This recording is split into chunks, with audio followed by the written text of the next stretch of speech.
Hello viewers, welcome to Joji Talks.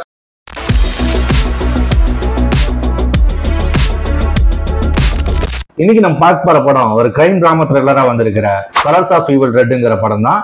இந்த படத்தை இயக்கியிருக்கிறவரு அட்ரின் பானிக்ங்கிறவரு. இது ஒரு போலாந்து படம். வாங்க இந்த படத்தோட கதை என்னன்னு குட்டியா பார்த்துடலாம். இந்த கதை தொடங்குறதே மோனிகாங்கிற ஒரு பெண்ணுடைய சடலத்துல இருந்து தான். அந்த சடலம் வந்து பீச் ஓரமா கிடக்குது. அதை திருப்பி பார்க்கும்போது அதன் உதடுகள் வந்துட்டு அறுக்கப்பட்ட நிலையில கிடக்குது. இதை ஐடென்டிஃபை பண்ண ஹெலனாங்கிறவங்க ஒருத்தவங்க வராங்க.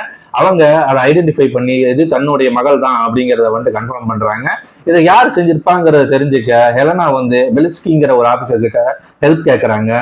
இப்போ பெலிஸ்கி வந்துட்டு அதை வந்துட்டு இன்வெஸ்டிகேட் பண்றாரு. இப்படி இன்வெஸ்டிகேட் பண்ணும்போது அங்க ஒரு பெரிய டான் ஒருத்தர் இருக்கிறான். அவன் தான் இதுக்கெல்லாம் காரணமா இருக்க முடியும் அப்படிங்கிறத வந்துட்டு ஓரளவுக்கு உறுதிப்படுத்துறாரு. அதனால அவனை அரெஸ்டும் பண்றாங்க. அவனை அரெஸ்ட் பண்ணதுக்கு அப்புறம் ட்விஸ்ட் மேல ட்விஸ்ட் நடக்குது. இதுக்கப்புறம் என்ன நடந்துச்சுங்கிறது தான் மீதி கதை. இந்த படம் ஓரளவுக்கு நல்லாவே ஒர்க் அவுட் ஆயிருக்கு. ஒரு டீசென்டான படமா தான் இருக்கு. இது நல்லாவே எனக்கு ரொம்பவே பிடிச்சிருந்துச்சு இந்த படம்.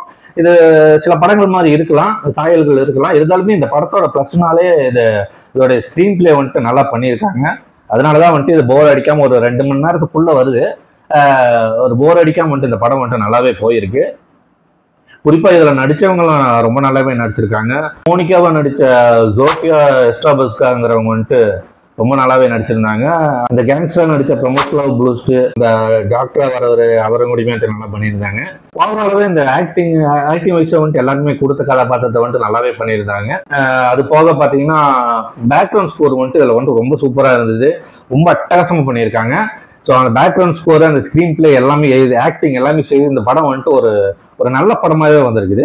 நிறைய இடத்துல வந்துட்டு இந்த எமோஷன்ஸ் வந்துட்டு நல்லாவே ஒர்க் அவுட் ஆயிருக்குது. அதுல வந்துட்டு அவங்க பேரு கேட்கறது, குழந்தை பேரு கேட்கறது, அந்த லிப்ஸ்டிக் அழிக்கிறது, இந்த மாதிரியான நிறைய எமோஷன்ஸ் எல்லாம் வந்துட்டு நல்லாவே அது வந்துட்டு கன்வே ஆயிருக்குது. ஸோ இந்த படம் வந்துட்டு ஒரு டீசென்டான படமா ஒரு நல்ல ஒரு கிரைம் த்ரில்லரா இருக்குது. தாராளமாக இந்த படத்தை பார்க்கலாம். ஒரு நெட்ஃபிளிக்ஸ்ல வேற வந்திருக்கு. ஸோ நம்ம இந்த வீக் டேஸ், வீக்கெண்ட் எப்போ வேணாலும் இதை ஃப்ரீ டைம்ல வந்துட்டு கண்டிப்பா பார்க்கக்கூடிய ஒரு படம் தான். ஸோ தாராளமாக இந்த படத்தை பாருங்க.